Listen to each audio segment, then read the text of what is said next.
Welcome to Timeless Stoic Life, the podcast where ancient wisdom meets modern living. If you've ever felt broken, lost, or just in need of a little guidance, you're in the right place. Today we're diving deep into one of the toughest experiences we all share: heartbreak. Whether you're fresh out of a breakup, carrying old scars, or just seeking some timeless tools for emotional resilience, this episode is for you. So grab a cup of coffee, find a quiet spot, and let's walk this road together.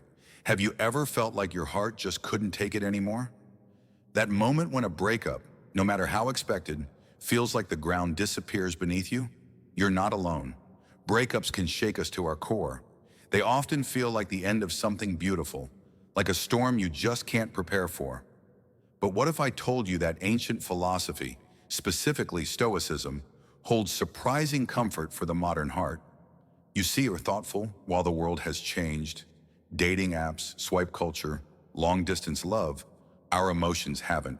The longing, the disappointment, the questions, they were as real to the people of ancient Greece and Rome as they are to us. Stoic philosophers like Marcus Aurelius and Seneca didn't write about love in fairy tales. Instead, they gave us tools, mental frameworks to see clearly, to accept without collapsing, and to find peace even when things fall apart. Because here's the truth: love's highs are thrilling, but it's the deep attachment that lingers when it ends. And that's where Stoicism steps in. Not to numb the pain, but to help us transform it. So if you're sitting in heartbreak or just carrying old wounds, stay with me. Today we'll explore how timeless Stoic wisdom can help you find clarity, calm, and maybe even a new sense of self on the other side of goodbye. Let me ask you, how much of your heartbreak is happening right now, and how much is happening only in your mind? Seneca, one of the great Stoics, once said, "We suffer more in imagination than in reality." When you're going through a breakup, those words hit hard, don't they? We replay old conversations, imagine our ex moving on, dwell on the what-ifs and if-onlys. We keep the pain alive, even though the relationship is already over. But here's the good news: the mind that creates suffering also holds the power to end it. Notice what's triggering your spiral. Maybe it's your ex's posts on social media. Maybe it's waking up and seeing their face in your memory. Try this. Take a break from social apps. Start your morning with a walk. Journal the thoughts that haunt you. You're not running away. You're choosing peace over pain. Your imagination can be your greatest enemy or your strongest ally. Don't let it turn heartbreak into a prison. Use it to build something better, starting right now. Let's be honest. When we're heartbroken, the urge to numb the pain is strong. Maybe you've felt the pull to text your ex at midnight, to drink until the memories blur, or to distract yourself with anything you can find.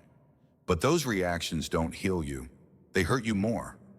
Marcus Aurelius once wrote, "The consequences of anger are far more devastating than the causes of it." It fits breakups perfectly. The pain is real, but what we do with it can either help us move forward or keep us stuck. So are your actions helping you heal, or are they dragging you deeper? Healing takes time. There's no shortcut, but there is a way to ease the process. Stop making choices that harm you. Be gentle with yourself. Take a breath. Don't reach for the phone. Don't reach for the bottle. Reach for yourself, the version of you who deserves peace. You're allowed to feel broken, but you are not obligated to break yourself further. There's a myth that being strong after a breakup means going it alone, in silence, with a brave face. But that's not what the Stoics really believed.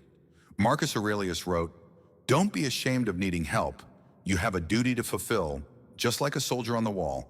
So what if you're injured and can't climb without another soldier's hand?" Stoicism isn't about isolation or pretending you're okay. It's about facing life as it is, with clarity. Sometimes that means admitting, "I can't do this alone." Maybe it's a friend who listens without judgment, a parent who reminds you of your worth, a therapist, or even a book that puts your feelings into words. You're not weak for reaching out. You're wise. True strength isn't never falling. It's how you rise. And sometimes the strongest thing you can do is say, "I need help." Who's your lifeline right now? Are you brave enough to grab it? Heartbreak turns your mind into your own worst enemy. One moment, you're replaying the past. The next, you're panicking about the future. Will I ever love again? What if I feel like this forever? But healing doesn't happen in the past or future. It happens right now. Marcus Aurelius said, "Don't let your reflection on the whole sweep of life crush you. Just do what's in front of you. Stop trying to solve your whole life in one sitting. Focus on what's in your hands in this moment." Sometimes that means something simple. Washing dishes, going for a run, making your bed.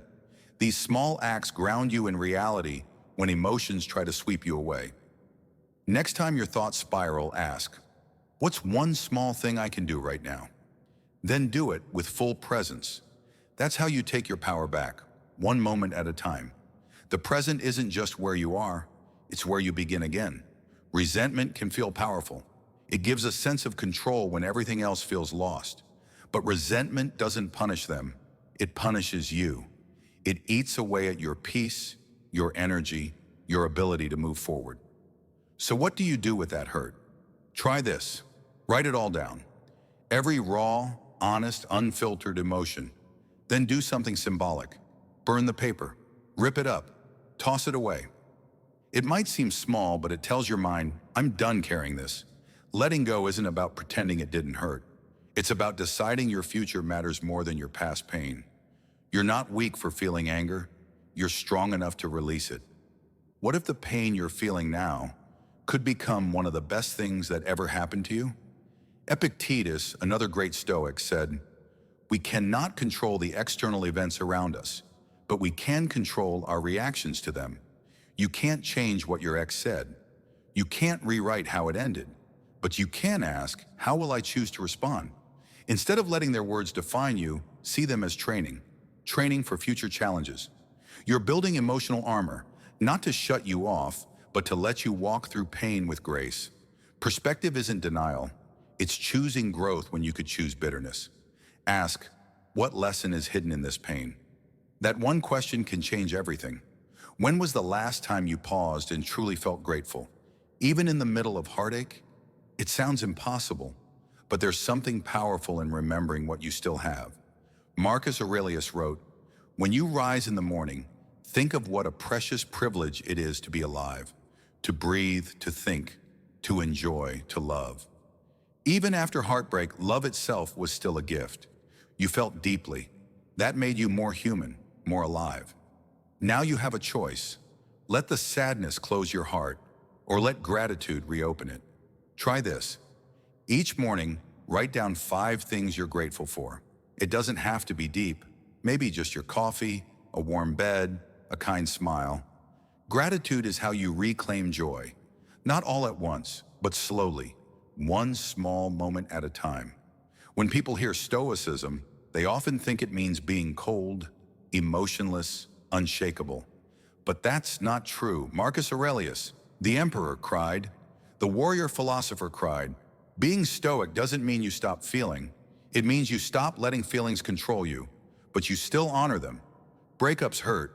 The worst thing you can do is pretend the hurt isn't real. If you need to cry, cry. If you need to write it out, write. If you need to talk, talk. Suppressing pain delays healing.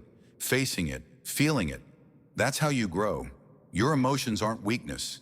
They're part of your humanity. Every tear, every deep breath, that's you becoming whole again.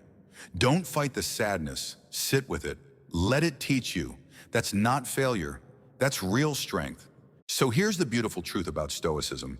It's not just ancient philosophy for scholars and emperors. It's a guide for real, messy, modern life.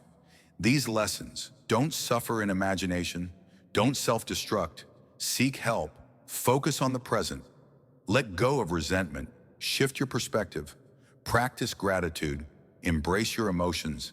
They're not just ideas, they're tools to live by. Here's my challenge. Pick just one of these Stoic principles.